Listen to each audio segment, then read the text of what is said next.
Good day, everyone. This is the group 7 discussing the topic momentum, impulse, and collision.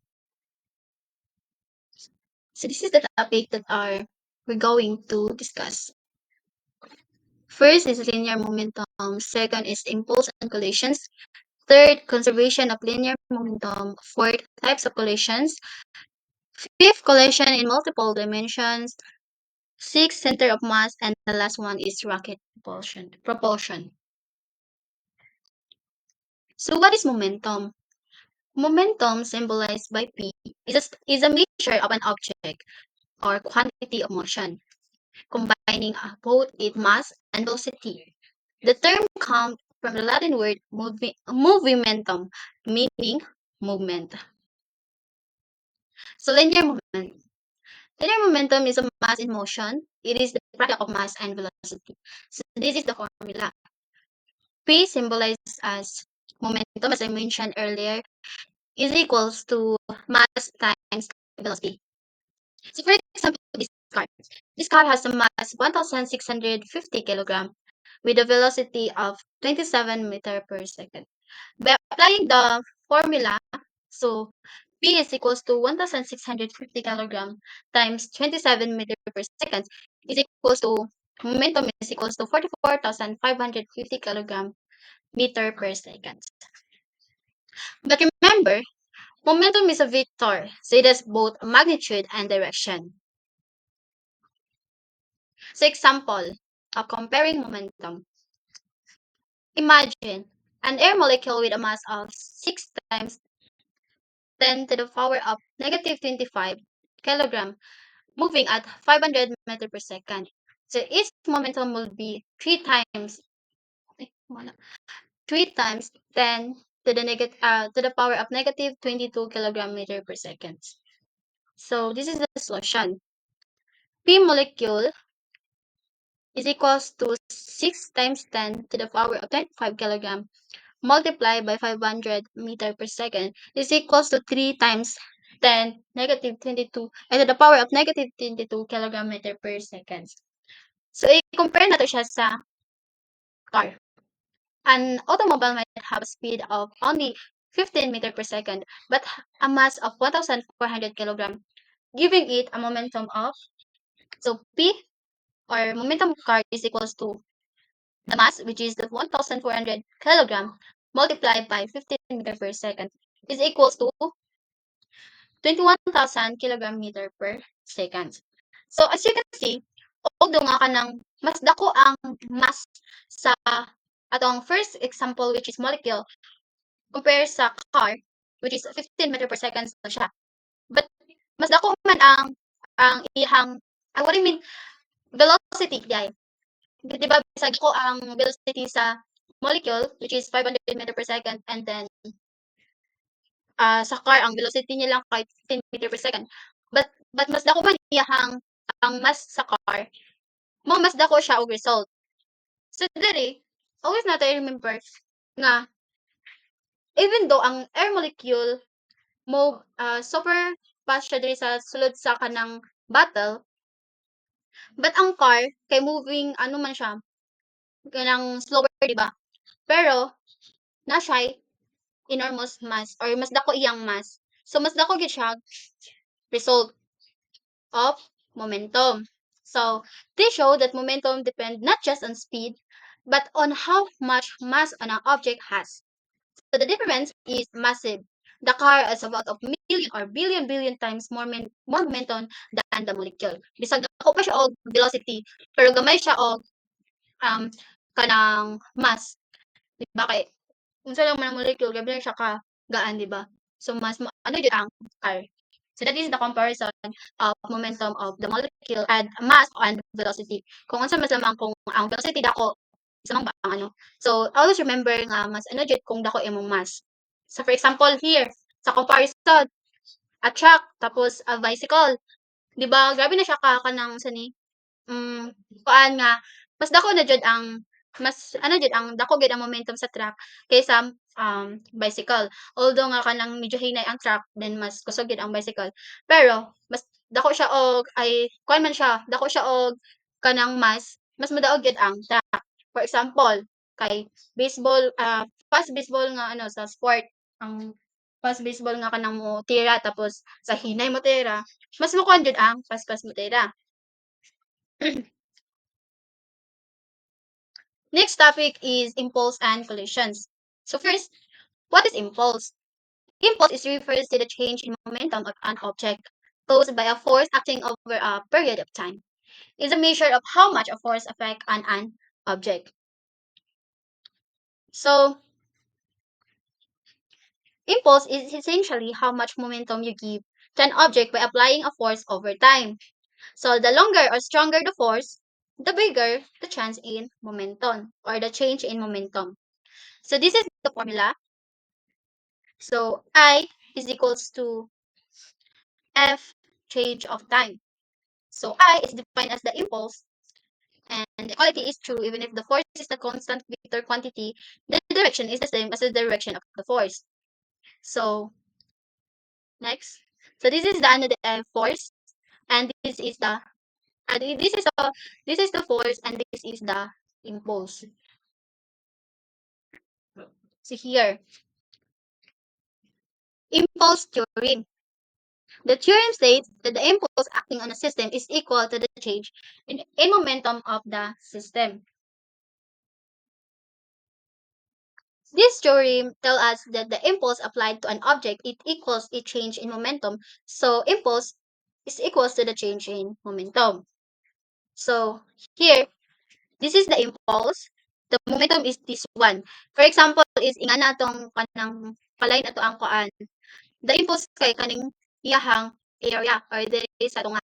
So this is the impulse tapos this is the system. Kung ano siya diri ang force, diri ang kanang sa tugon ni time and this is diri ang momentum kung dito sa atong momentum then diri ang impulse is na diri sa taas iyahang diri.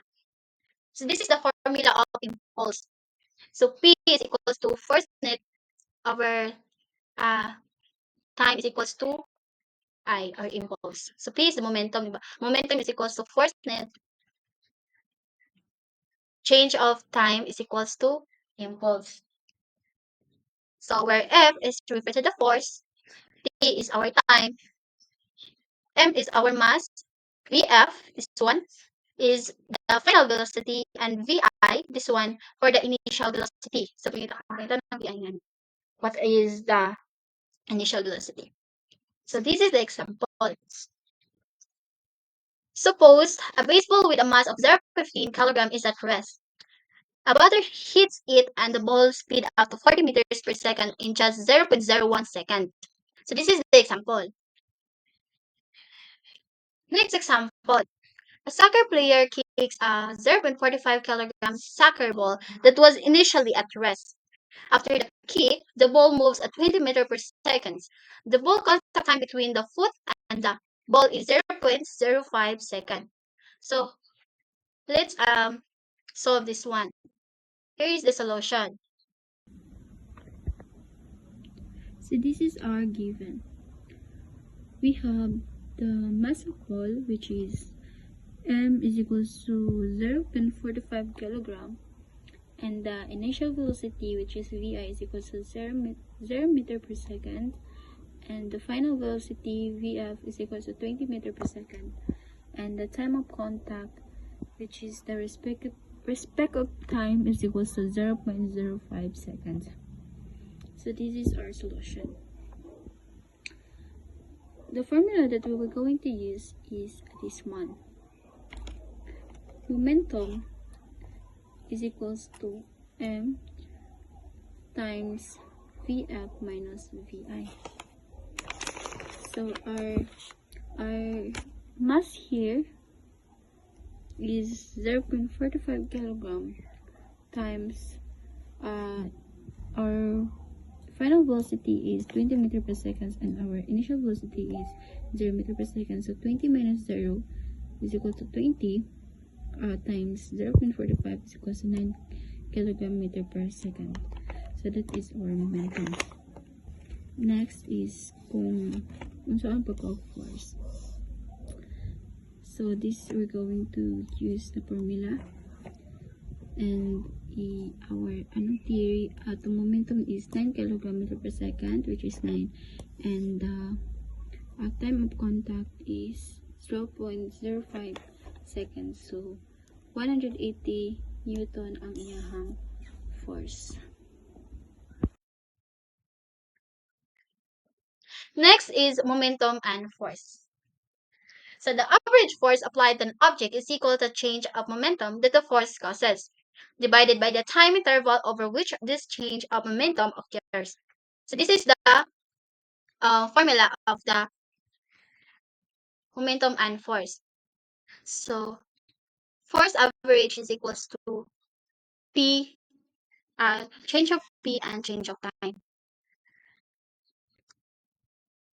And that one.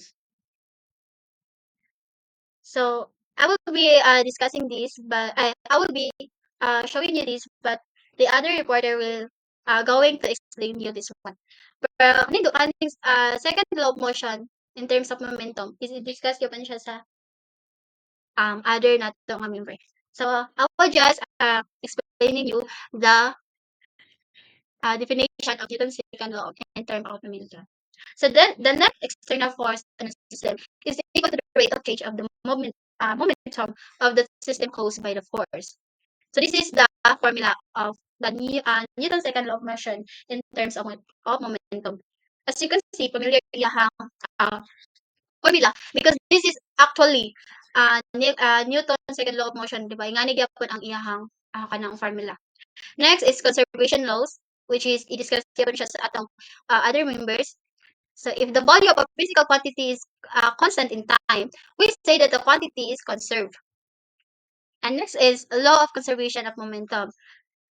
Law of conservation momentum state the total momentum of a whole system is a conserve. So this is the formula.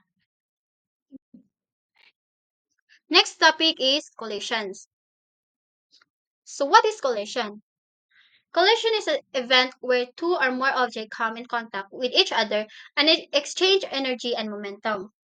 Collision can result in objects bouncing off each other or sticking together depending on the type of collision. So later, I will discuss you the type of collision, which is the three-type collision.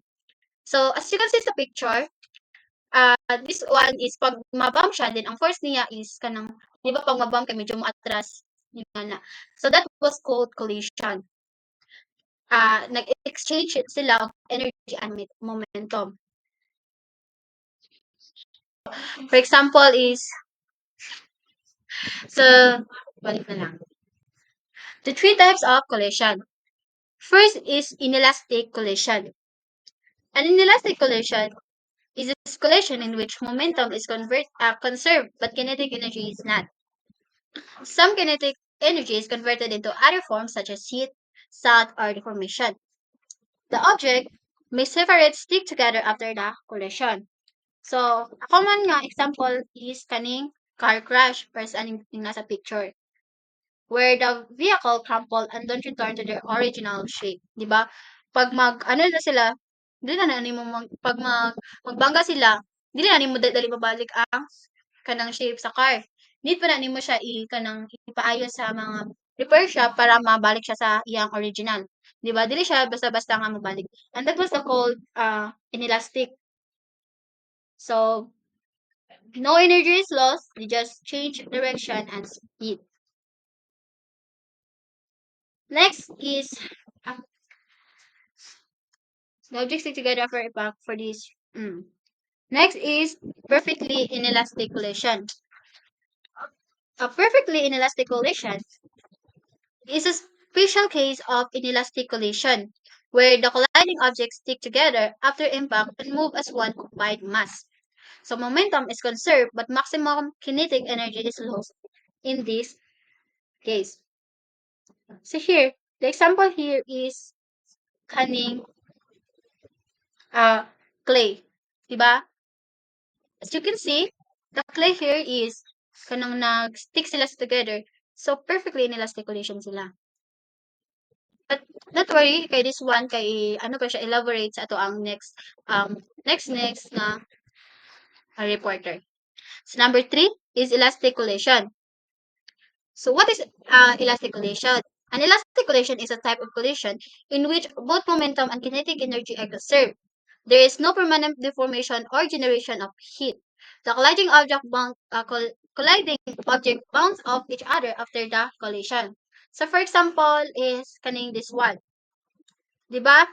The two believe ay kaning duha ka ay kanina lang tanan nga billiard ball. Nag-ano sila, nag-hit each other and nag-roll away din sila kanang ditong isa, diri, diri, diri. So, they roll away in different kanang direction. Wala ka kabalo kung asa sila moadto, di ba? Dili nimo siya ma-predict kung asa sila padulong. So, no energy is lost, you just change direction and speed. If you kanang ano nimo ang igoon nimo diri ang kaning bola sa ano, dili man na siya mabalik dayon sa iyahang pwesto nga perfectly. So that was the called elastic collision. So, this one. Next is explosion collision. An explosion is considered the reverse of a collision, where an object at rest break apart into two or more fragments. The total momentum before and after the explosion is conserved, though energy is added from the internal or chemical source. Ang ang kanang explosion is like a reverse collision. Instead of two things coming together, so one object breaks apart into two or more pieces. For example, is this the picture, oh? 'Di ba? Pag ano niya kanang pag-explode ay explode niya kay 'di ba nagawas iyang kanang sulod and naano siya into pieces. So, this one of our explode or a rocket, pwede ka tong rocket, nag-separate siya. So the pieces move away from each other, this one, and with equal momentum in opposite direction. Laylay siya of direction. So if the object starts at rest, the total momentum before is zero. So after the explosion.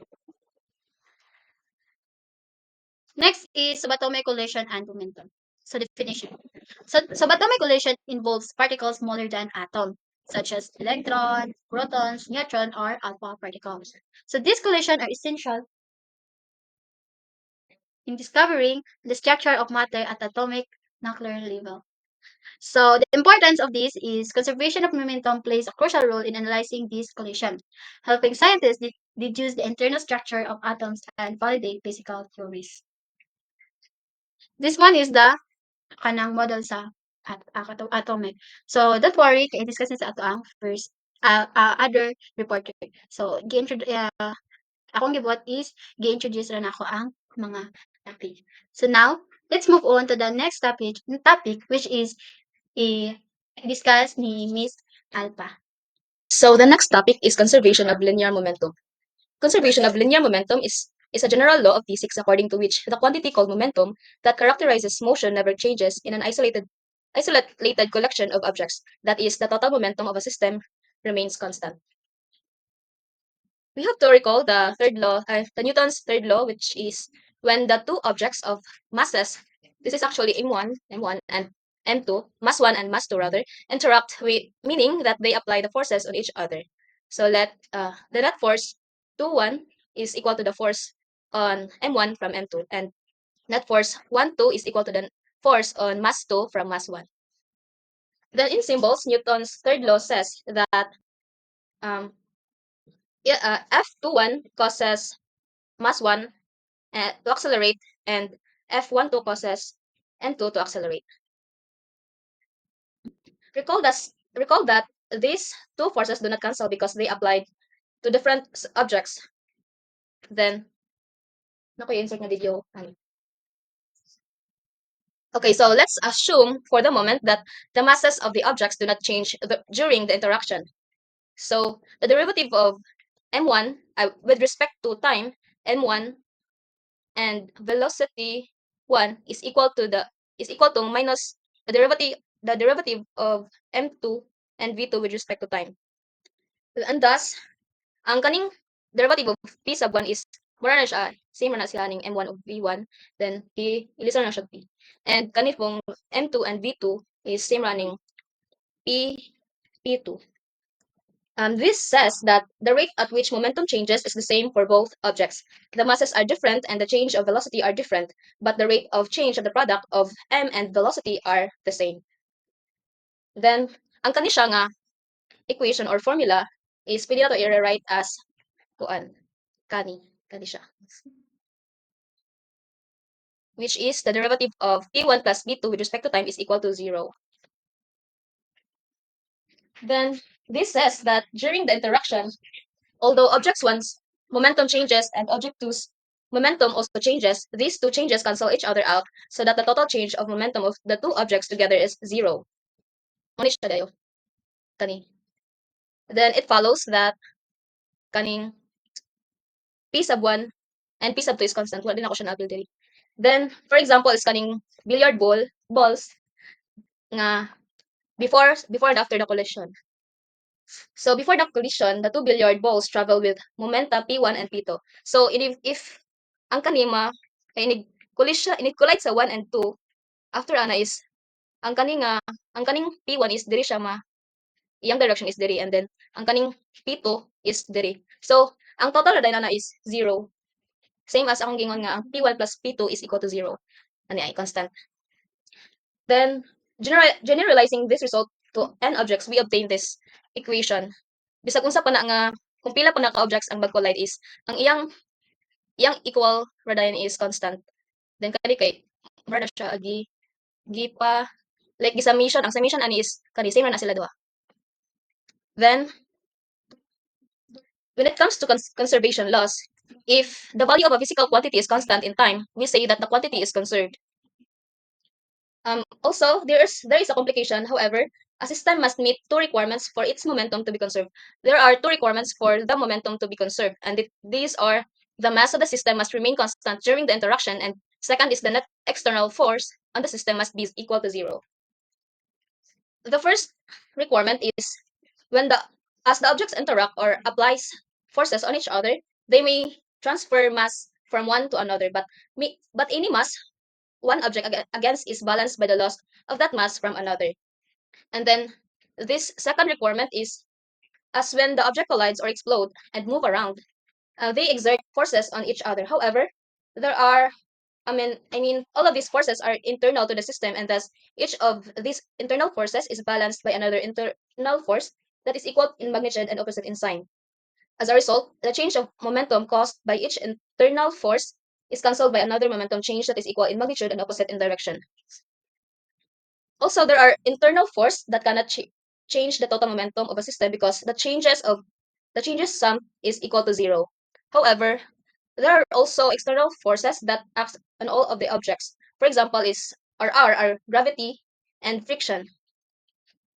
When these forces changes the momentum of the system as a whole, that is to say that the momentum of the system is changed by the external force. Thus, the momentum of the system to be conserved, we must have the force external force is equal to 0. Ay, wait. Cut.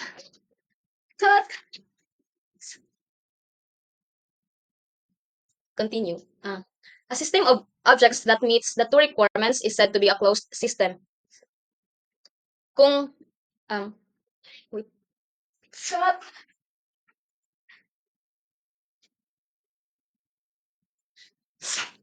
Otro. The system of objects that meets these two requirements is said to be a closed system. So if ang kaning requirements is ma-meet siya or na siya sa if ang kaning requirements is ma-meet siya, then it is called to be a closed system. Then this is a law of conservation of momentum. The law of conservation of momentum is the total momentum of a closed system is conserved. Then mo ni siya, same ra ni siya sa kaning sorry. Mal. Kani dahil siya nga kuan kani siya nga equation. Then in a closed system,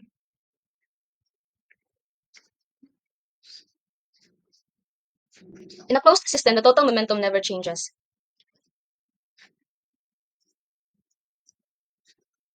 Let's proceed to the meaning of system. A system or mechanical is the collection of objects in whose motion or kinematics and dynamics you are interested. So, if you are analyzing, for example, the bounce of a ball on the ground, you are probably only interested in the motion of the ball and not on the earth. Thus, the ball is your system. So in this example, if you are analyzing a car crash, the two cars are to get together compose your system. So kaning duha, if you are going to analyze the collision of these two cars, then ang kaning duha cars is your system of interest. And the two cars together form the system that is to be analyzed.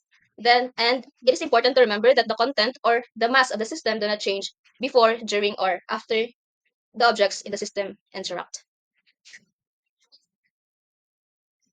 Example 9.6.1 is a colliding cars.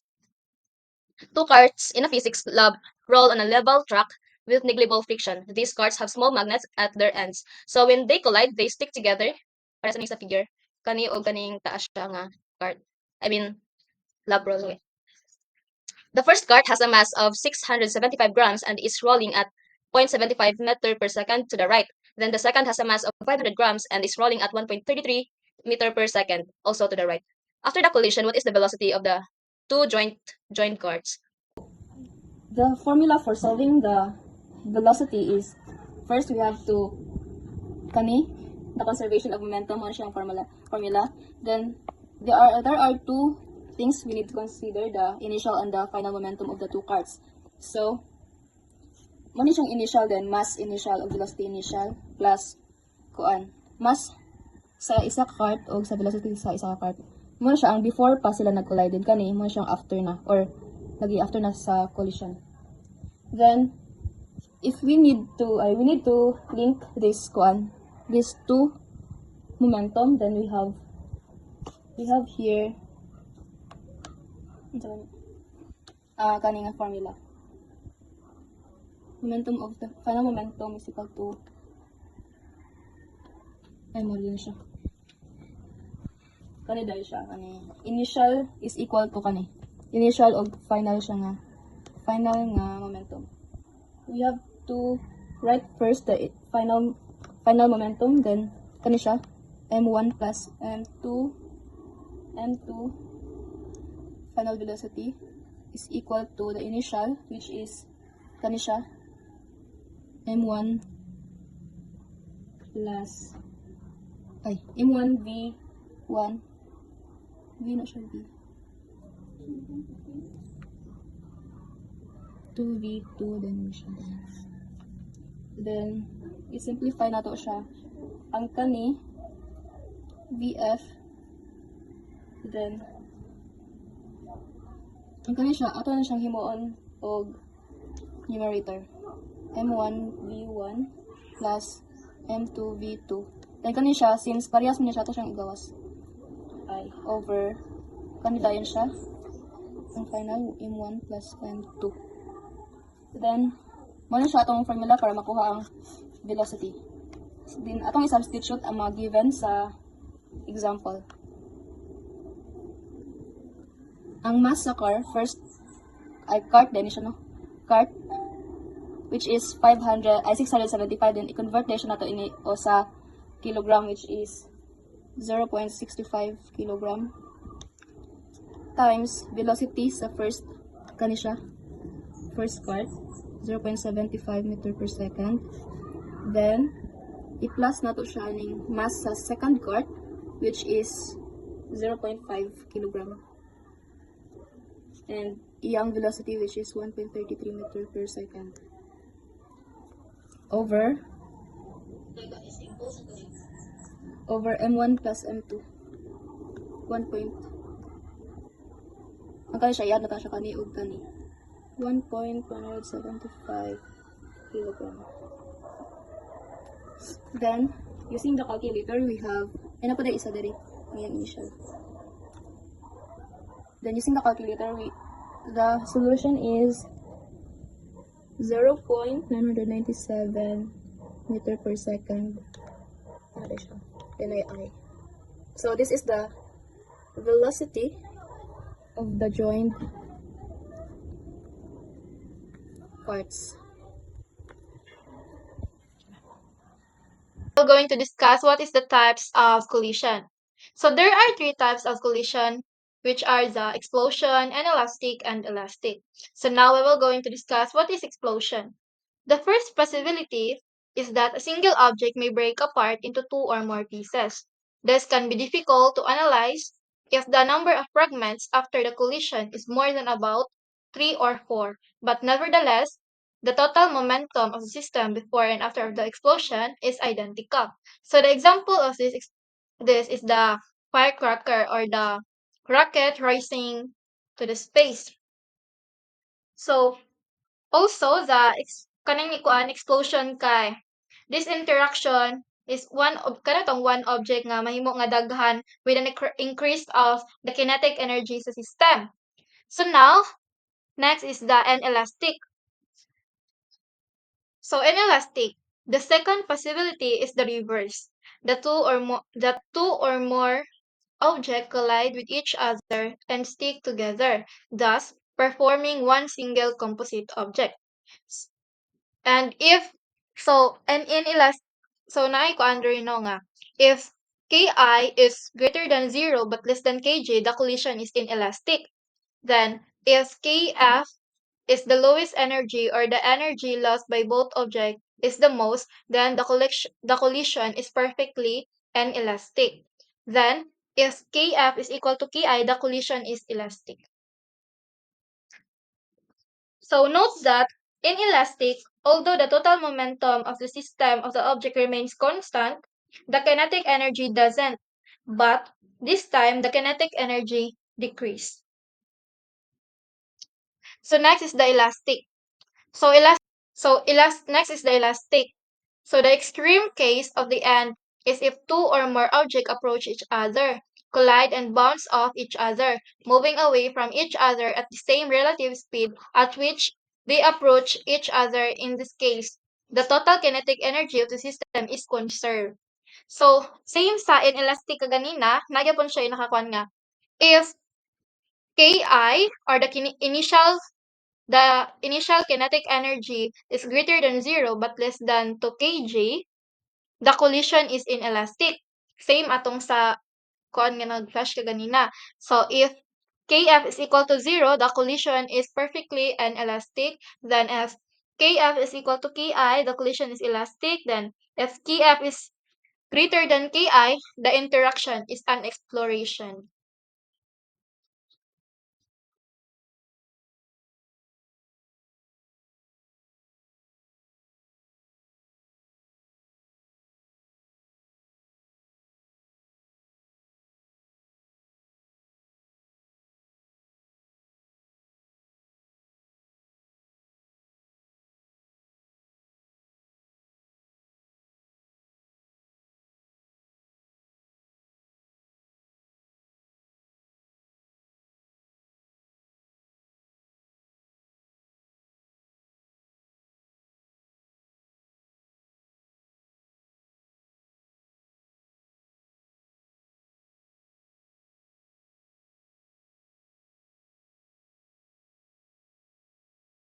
Kinetic energy was lost in the collision. So now we will in A, we will going to find the mass of the hammer. So to find the mass of the hammer, we will use the formula of M sub H times V sub H is equal to M sub H plus M sub I times V. So, pag-on din siya, imo din siya ang i-simplify. So, mahimo din siya of M sub H is equal M sub H times V sub H minus V is equal to V sub I M sub I times V. So, ano na siya? So, imo din i-divide ang kaning V sub H minus V. Kaya at since ang atong gipangita is the mass of the hammer man. So, muna dahil siya ang signal nga kuha ni atong gamiton. So, we have M sub H is equal to M sub I times V is over V sub H minus V.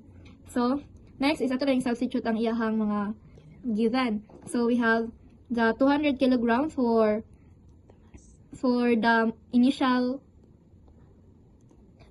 katong kuan 200 kilograms sa initial mass ni Iron Man. So, mass ni Iron Man.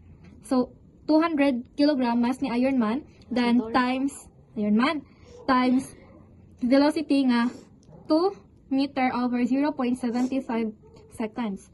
So, divide by 10 meter per second, which is the velocity of the hammer, minus the velocity to 2 meter over 0.75. So, therefore, ang kuhanin siya equal to 73 kilogram. So, therefore, the mass of the hammer is 73 kilogram.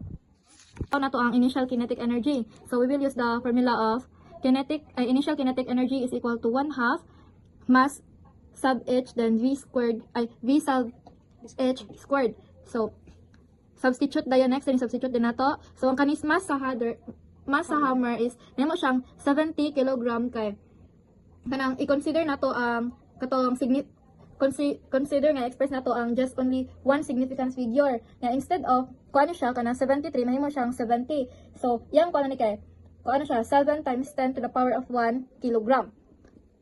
So, 1/2 times 70 kilogram times 10 meter per second squared atong velocity, the 10 meter per second squared. So, ang equal din niya is 3,500 joules. So, next dayon, kuha nato ang final kinetic energy. So, atong gamiton is ang lahi na po siya nga formula. So, ang formula kay 1/2 times m sub h plus m sub I times v squared. So, next, substitute ra po nato same sa kanina. So, 1/2 times 70 kilogram plus 200 kilogram times 2.67 meter per second squared. And then, this is equal to 960 J. So, if nag-wonder mo, if nganong lahi-lahi iyahang kuan kanang velocity, it's because of katong kaganina nga velocity is ang hammer. Velocity lang sa hammer. Then kanina is velocity na ni Thor and ni kuan ni Iron Man. So next dayon, since ang ipangita man diri kay kuan ang total ang kanang lost in this collision, lost man. So imo lang i-minus sa ang initial kinetic energy sa final kinetic energy. So we have Ki minus Kf. So yeah. So we have 3,500 J minus 960 J is equal to 2,540 J.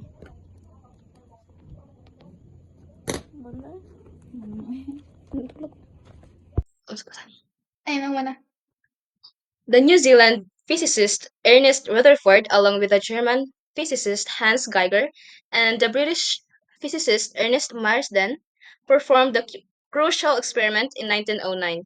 They bombarded in a thin sheet of gold foil with a beam of high-energy alpha particles. If the charges of the gold atoms were distributed, Gato siya. Continue. If the charges of the gold atoms were distributed uniformly for Thomson, then the alpha particles should collide with them, and nearly all would be deflected through many angles, all small. The Nagalka model would produce a similar result.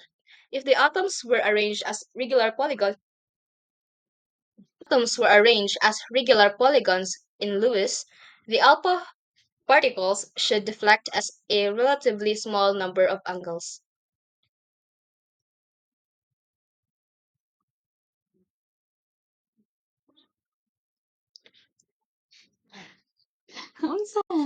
These are the two models of Thomson and Rutherford. The two models of Thomson model and the Rutherford model. Model. So, kaning nga picture, it shows the two model of Thomson model and the Rutherford model. So, kani siya is kang Thomson nga model. So, as you can see, this is the electrons, kaning gagmay nga mga lingin-lingin, that is the electrons. Then, ang kani dayong kuan. So, as ato nakita kanang straight na siya, like wala dili unlike sa kaning sa pikas, tanaw nimo, ang pikas is kanang kuan siya kanang pareha ani o mo siya misimang. Then kani mo siya nahiwi na siya nagubot siya or deflected. Okay. Muna ang kang Rutherford model. Then ang ka-Thomson dayon, the alpha particles pass through undeflected. So mo na siya straight ra na siya, wala siya nang unsa. So yeah. So expected mo rin ang result sa kuan. So the particles kay nara siya one spot. So kita to mo ni ang source sa particles.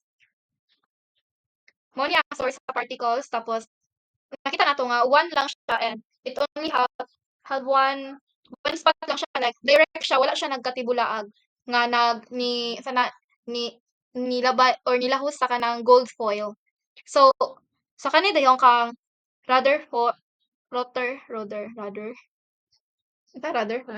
kang Rutherford nga model din kay kuan kanang ang iyaha kay kanang katag siya or daghan kaayo ang mga spot. So kaning sa diri o like isa lang kani sa source like this is the source dayon pag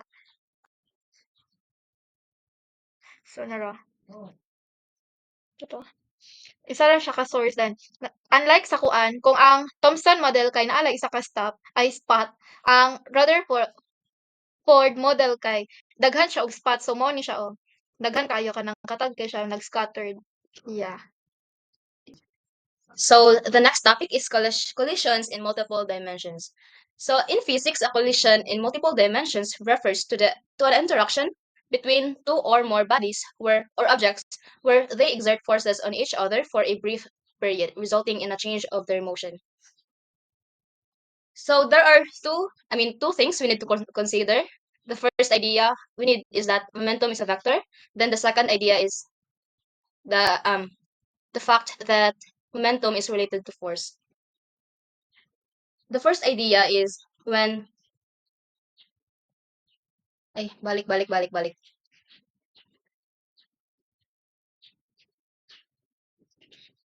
Um, it is far more common for collisions to occur in two dimensions. That is the angle between the initial velocity vectors in neither 0 nor 180. So there are actually two ideas we need to consider. The first idea we need is that momentum is a vector, and the second idea we need comes from the fact that momentum is related to force. The first idea, like all vectors, can be expressed as a sum of perpendicular components such as kaning x component, y component, and z component. Then the second idea is this one, kaning equation as net force is equal to the derivative of momentum with respect to time. Kani. Then expressing both of the force and the momentum in component form. So if i-express ni ang duha ka idea then mahimo na siyang nani fx is equal to dp of x over dt then and so on fy then fz rather. And these two ideas motivate the solution of two-dimensional problems. This we can write this as pf x is equal to p1 I of x plus p2 I of x I and x, then pfy is equal to p1 I y and p2 I y. So kani siya nga equation. Then if we solve each of the components, if ato ni is-solve or natay is-solve the problem, then the equations independently to obtain these equations we are going to obtain the x and the y components of the desired velocity vector. Then kani siya atong gamiton. If natay i-solve nga duha ka component. The m here represents kani siya kaning m sa over represents the total mass of the system. Then if we are going to combine that if we are going to combine that natay wala na ko siya nasulat di ay or na-upload sa kaning nga slide. Ako lang siyang if na example ako lang siyang i-kuan day siya i-insert sa hiling mag-solution ko. Sorry. Then if so if we are going to combine this two equation natay makuha nga Pythagorean nga theorem which is v of f is equal to the absolute value of v of f is equal to the square root of v squared f x plus v squared f of y. Wala gid ako siya na-include guys, sorry. Then these are the examples that we are going to solve. Example 9.14, the traffic collision. Actually kanang na-mention na ni siya ganina ni Miss Jessa. Pero ako siyang i-solve. Akong i-solve ang problem. The problem is a small car of mass 1,200 kg traveling east as at 60 km per hour collides at an intersection with a truck of mass 3,000 kg that is traveling due north at 40 km per hour. Kani siya. Kani sila nga duha ka cars is mag-collide diri nga intersection. The two vehicles are locked together. What is the velocity of the combined wreckage? Wreckage or wreckage? Whatever. So, this is the solution. Insert ang solution diri. Velocity sa duha ka sa car o sa truck if collide na sila diri sa intersection or sa center. Then before the collision, this is the momentum. Before the collision, momentum is equal to the mass and velocity of the car and mass and velocity of the truck. Then after the collision, this is the momentum. Mass sa car and truck times the velocity, the total velocity nila. Sa wreckage din ang W. Then, since the system is closed, momentum must be conserved. So we have actually mura ni siya og P ana momentum is equal to P. Kay kani siya nga equation is same ra siya diri. Before kani siya is more siya momentum sa before ug after sa collision.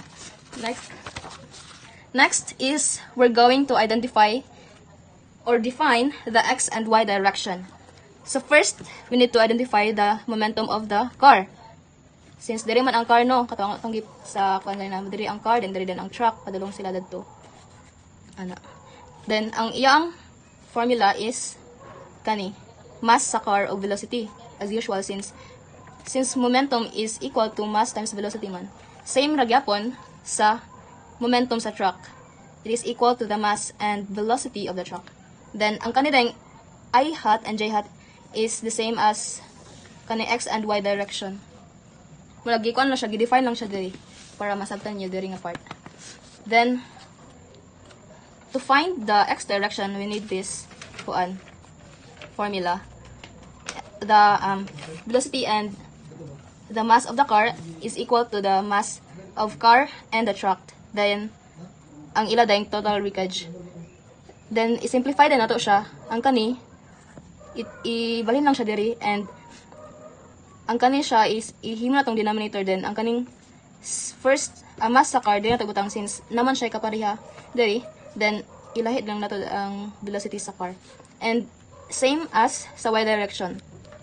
Then, using this x and y direction, makuha na din nato ang total wreckage sa duha ka objects or katong sa car ug sa truck. Then ang kani siya nga formula is the same lang sa ani katong akong gipakita bitaw or akong gingon nga wala na ko siya nasulat sa or wala ko siya na include sa kanang PPT mo ni siya nga formula same lang ni siya ani. Then since mo ni ang formula i-substitute na lang dai nato ang mga given.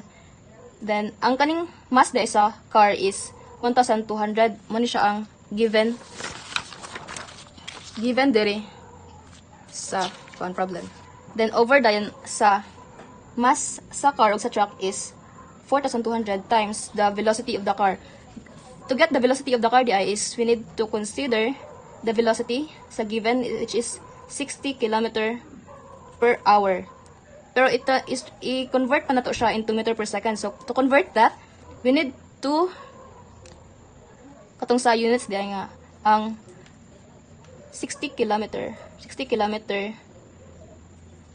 per hour is equal to, since 1 km is equal to 1,000 meters, so 60 km is equal to 60,000 meter over ang 1 hour is equal to 3,600 seconds. So ano siya,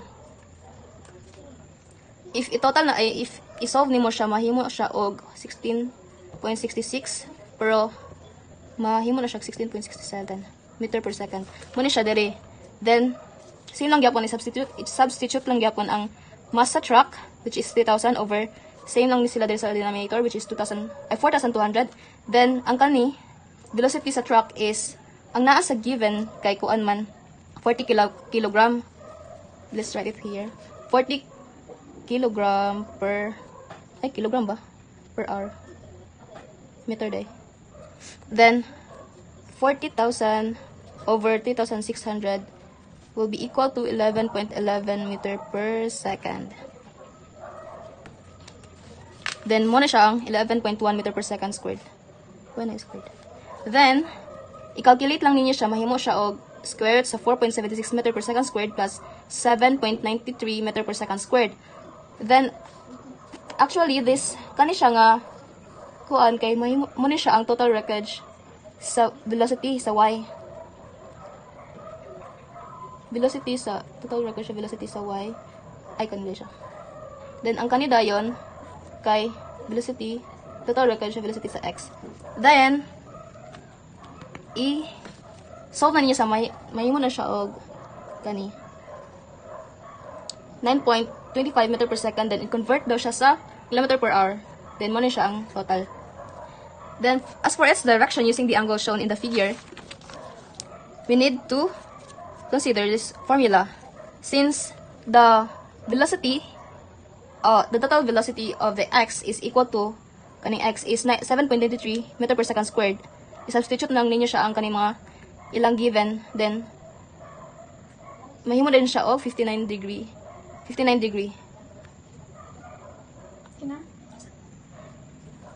Hala, wait lang.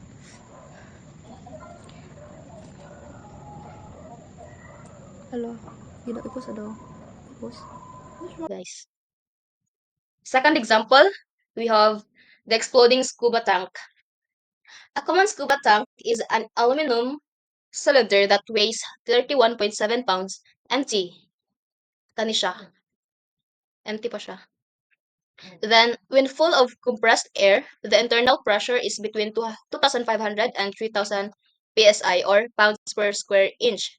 Suppose such a tank, which had been sitting motionless, suddenly explode into 3 pieces. The first piece, weighing 10 pounds, shoots off horizontally at 235 miles per hour. The second piece, weighs 7 pounds, shoots off at 172 miles per hour. Also in horizontal plane. But at 19-degree angle to the first piece, what is the mass of and initial velocity of the third piece? So, muna siya ang figure or illustration sa atong problem. So, we are going to solve this, and this is the solution.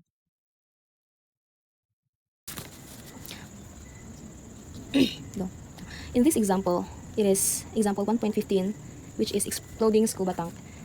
In this example, we are going to find the mass and velocity, and initial velocity rather, of the third piece. So first, we are going to get all the conversion to SI units.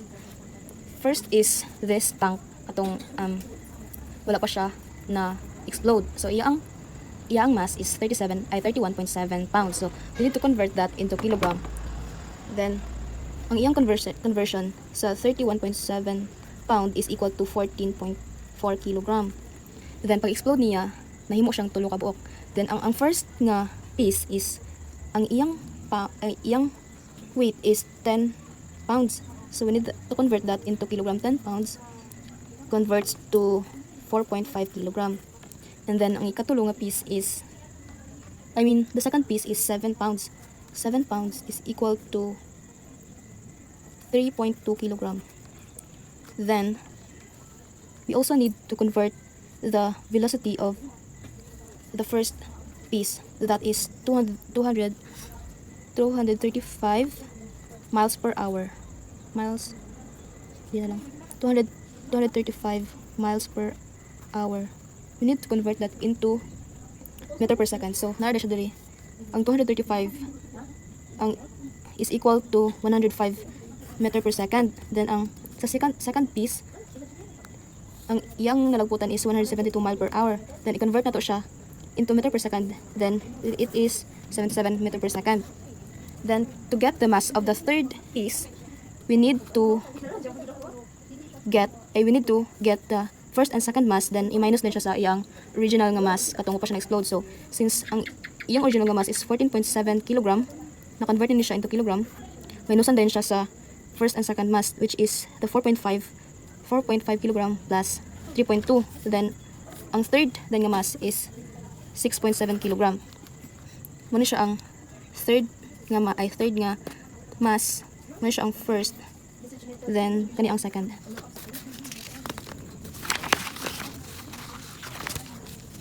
And then in this part, we need to get the x direction. So kani nga part is same ra ni atong akong gi mention nga formula. Then the summation of from j is equal to 1 to n p, momentum of what's this, j is equal to constant. Then since ang final momentum is equal to the initial na momentum, initial constant rather, since 3 man to sila kapis, i-add na to ang tulo ka momentum is equal to 0. Then since momentum is equal to mass times velocity, mo siya ang gisulad mass times velocity sa isa ka piece, sa ikaduha nga piece ug sa ikatulo. Then i-change na lang dahil na to ang iyang sign, since kay nga naman kaya wala lang mo man ang nadiri. So next, same magyapon ang sa y direction, i-follow lang ninyo guys. Then for the next part is ang na-choose nga coordinate system is the x component, kay pa x man iya ang direction, pa ana iyang direction. So x na siya, wala may, since morning y wala may paadto dito. So we need to consider the x direction first. To get the x component, ang x component is dili na siya nagkuha, butangan lang din siya cosine theta because x man ang gipangayo nga component. If x ang pangayo nga component, we need to use cosine theta. So after then i-substitute ang mga given ani. So ang total ana, the first mass is 4.5 kilogram, then first velocity is 105 meter per second, mo nasa given diri. Actually i-substitute lang ninyo siya tanan, since given naman ang mga nasa given ang mga kuan, ipang substitute. Then ang total din niya ani kay negative 705 kilogram times meter per second, mo siya ang momentum, third momentum sa x component. Then same lang gyapon sa y direction, ang gigamit lang diri is sin, kay if y component man, sin ang gamiton, sin theta. I hope kabalo naman na siya. Then ipang substitute na lang din na siya, then ang total din ana sa y component kay negative 80.2 kg times meter per second. Then to find the magnitude of the third momentum, we need to use this formula. Same lang gyapon siya ani nga formula katong akong gi kuan sa PPT. Wala siya na input sa PPT. Then ipang substitute lang ni guys kaning sa x ug sa y nga direction. Ang una is ang x direction, which is negative 705 kg meter per second, then plus negative 80 then ang total niya is 710 kg times meter per second. Then to find the velocity, we need to use this formula. Pang substitute lang gyapon siya. Then ang answer, ang velocity niya sa ikatulong nga piece is 106 meter per second. Then to find the direction of its velocity vector is the same as the direction of its momentum vector. Kani siya nga formula, same lang siya direction vector. Sa direction vector, substitute lang siya. Pero ang gipangita man is degree, so mag tangent inverse lang ta. I-substitute na lang dayon, and ang answer niya is 649 degree. Since the third piece is nasa diri nga part, unya ang answer nato kay 6.49 degree. 6.49 degree. We need to add 180 kay kani siya 90 di ba na siya, tapos add pagid siya 90 180. Nya naman siya diri nga angle, so mag-add tag 180 degree. Then the total of 186.49 degree. Ano siya ang direction niya. Final answer 186.49 degree. Ang angle din niya. Done. Okay na to. Center of mass. Center of mass is a point to represent the average position of mass of a system or an object. Example is this cat. As this cat falls, its body performs complicated motion, so it can land on its feet, but one point in the system moves with a simple, uniform acceleration of gravity. So the problem before us then is to determine what part of an extended object is obeying Newton's second law of motion when an external force is applied, and to determine how the motion of the object as a whole is affected by both the internal and external force. We will be using this formula of external and internal force to get the center of mass, which is m is equal to summation of mj from 1 to n, where m is represented the total mass of the system, n is the total number of individual masses in the system, mj represent the mass of the jth individual's mass, and the summation symbol indicating that the masses of all individual components from 1 to n should be added together. So if we apply some net external force on the object, every particle experiences some share or some fraction of that external force. So let F external, the function of external force that the J particle experience. Notice that this fraction of the total force are not necessarily equal, and that they virtually never are. They can be, but they usually aren't in general. Therefore, the external force 1 is not equal to the external force 2 and also not equal to the external force of till n. So next, we assume that each of the particle making up our object can interact. Apply force on every other particle of the object. We would try to guess what kind of force they are, but since these forces are the result of particle of the object acting on other particles of the same object, so we refer them as internal forces. So internal forces is the net internal force that the J particle experience from all the other particles that makes up the object. Now the net force internal plus external and the J particle is the vector sum of this. So mo ni siyang net force summation sa internal of the external forces. So as a result, of this fractional force, the momentum of each particle gets changed. So ang force net niya is may equal na siya. Okay, as ang momentum niya is change siya every particle ni J. So ang momentum niya is may equal na siya sa derivative of momentum of J with respect of time. So, mo na ni siya, internal force plus external force is equal to the derivative of momentum of J with the respect of time. So, the net force on the object is the vector sum of these forces. So, kani siya. Mo na siyang vector sums ni internal force of J plus external force of J. And let's proceed to force and momentum. Remember that our actual goal is to determine the equation of motion for the inter-object, the inter-system or particle. To that end, let's define the total momentum of the system of n particles, which is the reason for the subscript will become clear shortly. Then we have momentum of center of mass is equivalent to the summation of momentum of J from 1 to n. Since this change of momentum is caused by only the net external force, we have dropped the external subscript, which is this formula. This is Newton's second law, but now for the inter-extended object, if this feels a bit unclimactic, anticlimactic, remember what is hiding inside its kani momentum of center of mass is the vector sum of the momentum of hundreds of thousands of billions of particles, all caused by simple net external force, a force that you can calculate, center of mass.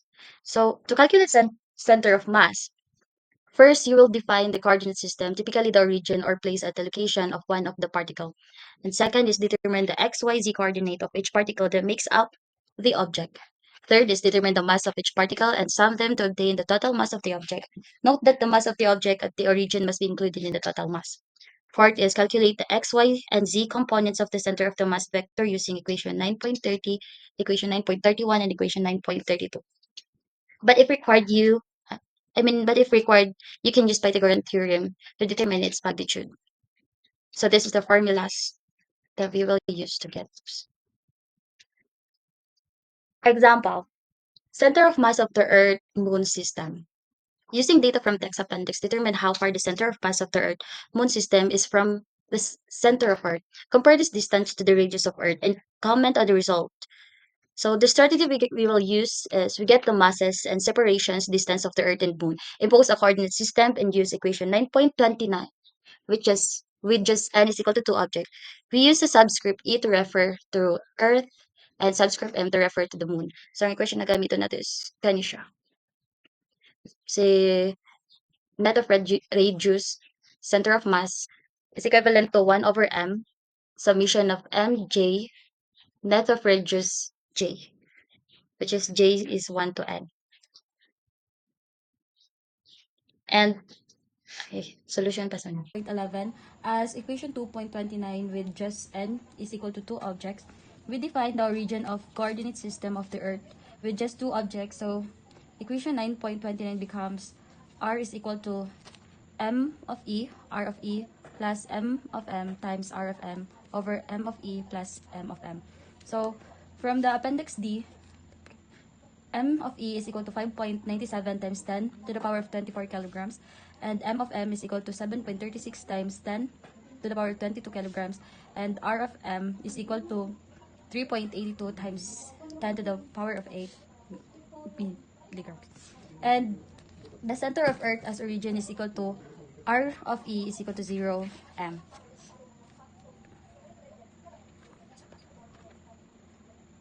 So, as inserting this into the equation of R gives, ato siyang i-insert ani, or ato siyang i-substitute ani nga equation, is mo kaano din siya as R is equal to 5.97 times 10 to the power of 24 kilograms, which is ME, plus I times 0 M, which is the origin, plus 7.36 times 10 to the power of 22 kilograms, times 3.82 times 10 to the power of 8M, over 5.37 times 10 to the power of 24 kilograms, plus 7.36 times 10 to the power of 22 kilograms, for the total of 4.64 times 10 to the power of 6M.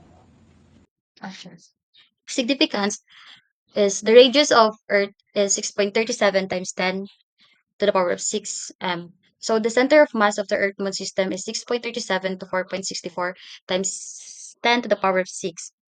M is equal to 1.73 times 10 to the power of 6. Also, M is equal to 1,700 kilometers, roughly 1,080 miles. Below the surface of Earth, the location of the center of the mass is shown. So, there is siya ang location sa center of the mass. Okay, then next. Next is center of the mass of a continuous object. If the object in question has its mass distributed uniformly in space rather than as a collection of discrete particles, then the summation becomes an integral. The formula we will be using is this. This is the net radius of center of mass is equal to 1 over m derivative of, integral of, the formula, cut to siya. So, good sa formula. And continue. The formula we will use is this to get the answer of the mass distributed uniformly in space. So next is the example. Example is center of mass of a uniform thin hoop. Find the center of mass of a uniform thin hoop or a ring of a mass m and radius r. So kani siya, figure 9.30, finding the center of mass of a uniform hoop. We express the coordinates of a differential piece of hoop and then integrate around the hoop. So paitaw na to ang center of the mass aning hoop using integrals. Then solution na sunod. So for the solution of figure 9.30 for finding the center of mass of a uniform hoop, we will be using the equation 9.34, which is R Cm equals 1 over m times the integral from a to b of r dm. We have to determine the limits of integration a and b expressing r in components form that give us RCm equals 1 over m times the integral from a to b of open bracket r cosine theta in the I hat direction plus r sine theta in the j hat direction, close bracket, times dm. In the diagram, we highlighted the piece of the hoop that is of differential length ds, so it has a differential mass dm equals lambda times ds. So substituting, RCm equals 1 over m times the integral from a to b of open bracket r cosine theta I hat plus r sin theta j hat, close bracket, times lambda ds. However, the arc length ds subtends at different angles d theta, so ds equals r d theta, and thus RCm equals 1 over m times the integral from a to b of open bracket r cosine theta I hat plus r sin theta j hat, close bracket, times lambda r d theta. Since lambda is the linear mass density, it is computed by dividing the total mass by the length of the hoop. So lambda equals m divided by 2 pi r. So for this, it gives us RCm is equal 1 over m times the integral from a to b of open bracket r cosine theta I hat plus r sin theta j hat, close bracket, times m divided by 2 pi times r d theta. This simplifies to RCM equals 1 over 2 pi times the integral from a to b of open bracket cosine theta I hat plus sin theta j hat close bracket times d theta. Since the variable of integration is now the angle theta, the limits of integration around the circular hoop are from theta equals 0 to theta equals 2 pi. So a is equal 0 and b is equal 2 pi. Also for convenience, we separated the integral into x and y components of RCM. The final integration expression is RCM is equals RCM x I hat plus RCM y j hat, where RCM x equals 1 over 2 pi times the integral from 0 to 2 pi of cosine theta d theta. RCM is equal 1 over 2 pi times the integral from 0 to 2 pi of sin theta times d theta. This both will evaluate to 0, so RCM equals 0, I hat plus 0, j hat equals the 0 vector, as expected. Then next is center of mass and conservation of momentum. Suppose you have an object with masses and initial velocities. The center of mass of the object is, kanina mo na siya itong gigamit ka ganina. And its velocity is, mo na ito siyang gamiton na formula if magkatag velocity. Then the initial momentum of the center mass is, kanina na yun siya.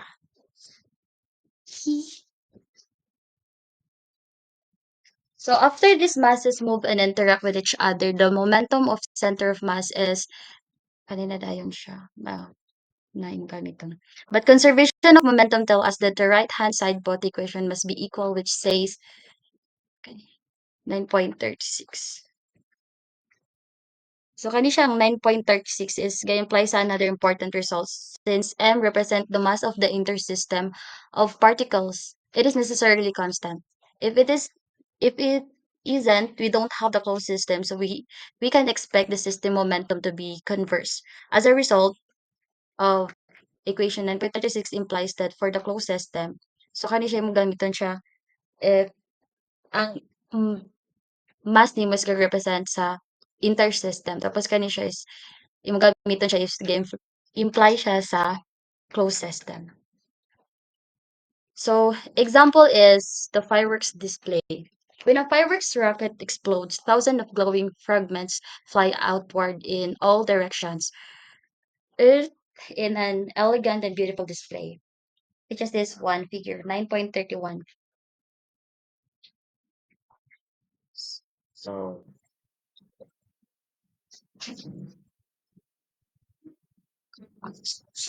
So, rocket rocket propulsive. Rocket propulsive works by using the principle of conservation of the momentum. As a rocket burns fuel, it injects hot gases. And since momentum must be conserved, the rocket moves in an opposite direction. The rocket mass changes during this process, decreasing as fuel is burned and expelled, which is a key factor in how its velocity changes. So, if the burn rate of the fuel is constant and ang velocity at which the exhaust is injected is also constant. So, as you can see sa kaning kuan, mo siya example of a rocket. So this space shuttle, siya. So this space shuttle had a number of reusable parts. Solid fuel boosters on the other side were recovered and refueled after each flight. And the entire orbiter returned to Earth for the use of subsequent flights. Subsequent flight. So next is the conservation of momentum. Momentum is a product of an object mass and velocity. In a closed system, momentum is conserved. The equation F is equal to dt over dp shows that force equals the rate of change of momentum. So here is the example note, thrust on a spacecraft.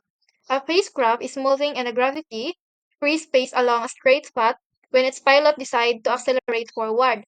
He turns on the thruster and burns fuel is injected at a constant rate of 2.0 times 10 to the power of 2 kg per second at a speed relative to the rocket of 2.5 times 10 to the power of meter per second. The initial mass of the spacecraft and its unburned fuel is 2.0 times 10 to the power of 4 kg. and the thruster are on for 30 seconds. So A, what is the thrust? So the force applied to the rocket by the injected fuel on the spacecraft. So sa B, what is the spacecraft accelerate as a function of time? Then C, what is the spacecraft acceleration at t is equal to 0, 15, 30, and 35 seconds. So ito na siyang isolve. To be followed by the solution in the video.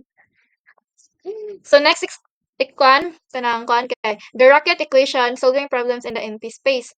So this is the example. So a rocket has an initial mass of 10,000 kilogram and injects fuel at an exhaust velocity of 2,500 meter per second.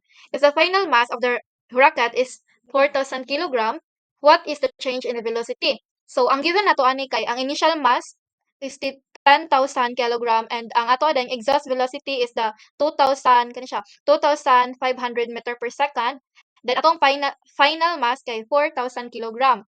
So ang question is what is the change in velocity? So para makuha na siya, nara ang solution niya. So change in velocity is equal to u ln times initial mass over final mass. So nara siya. So sa atong given gay na, ato na siyang i-substitute na ng given. So we have here the u which is the exhaust velocity na siya 2,500 meter per second dara. Dayon ang katong initial mass rather kay 10,000 kilograms so nara siya, then ang final mass which is the 400. Sorry sa typo, 400 din siya. Sorry everyone. So nara din siya ang final. We have 2,500 ln times 1,000 over nara. So example of the rocket equation solving problems in an empty space. So example, a rocket has an initial mass of 10,000 kilogram and injects fuel at an exhaust velocity of 2,500 meter per second. If the final mass of the rocket is 4,000 kilogram, what is the change in velocity? So we have ang atong given ani kay so nanay given nga initial mass, exhaust velocity, and the final mass. The initial mass is 10,000 kilogram, the exhaust velocity is 2,500, and the final mass of the rocket is 4,000 kilogram. So atong gamiton ni nga formula kani change and velocity is equal to u ln times initial mass over final mass. So ato na siyang i-substitute kung unsa ang given. So atong u which is the exhaust velocity is 2,500. So nara siya tapos ang ato ang initial mass rather is 10,000 kilograms. So nara siya. Then ang ato yung kanang final mass is 4,000. So sorry sa info ni siya 4,000 na siya dili na siya 400. So next dayon ato lang siya i-calculate. So ang 10,000 divided by 4,000 is equal to 2.5. So after mo na ni siya, so 2,500 loan times 2.5 is equal to the approximately 2,290.7 meter per second. So ang atong velocity is mo ni siya. The velocity, therefore, the change in velocity is approximately 2,290.7 meter per second. So next is the rocket motion with gravity. So in a gravitational field, the rocket's acceleration is reduced by gravity. So we have here the example. So a rocket launches gravitical from Earth's surface. It has an initial mass of 15,000 kilogram, an exhaust velocity of 3,000 meter per second, and a final mass of 6,000 kilogram. So now, calculate the change in velocity considering the Earth's gravity. So, ang kanina siya is ato na pong atong gamiton na formula is kani siya with na siya gravity change at time. So, we have change of velocity is equal to the exhaust velocity ln times initial mass over final mass minus gravity change in time. So, ang ato ang we have the given naman sa exhaust velocity, initial mass, and the final mass. So ang atong initial mass is the 15,000 kilogram, and atong exhaust velocity is 3,000 meter per second, and the final mass is the 6,000 kilogram. Then ang kuan lang ani since wala man tay since wala man tay change in time, so Nara siya ato na siya ikuan ron. So ang gravity dayon kay 9.81. So next is same to ganina ato gyapon siyang i-substitute. So atong exhaust velocity is 3,000 kilogram. Ay 3,000 meter per second rather. Tapos ang ato ang kuan initial velocity katong 15,000. So nara siya. Then after dayon, so mo na ni siya. So 3,000 lone times 15,000 over 6,000 minus 9.81 at time since wala may given value sa at time. So I change time. Sorry. So after that ato rin siyang i-simplify, atong siyang ikuandaan.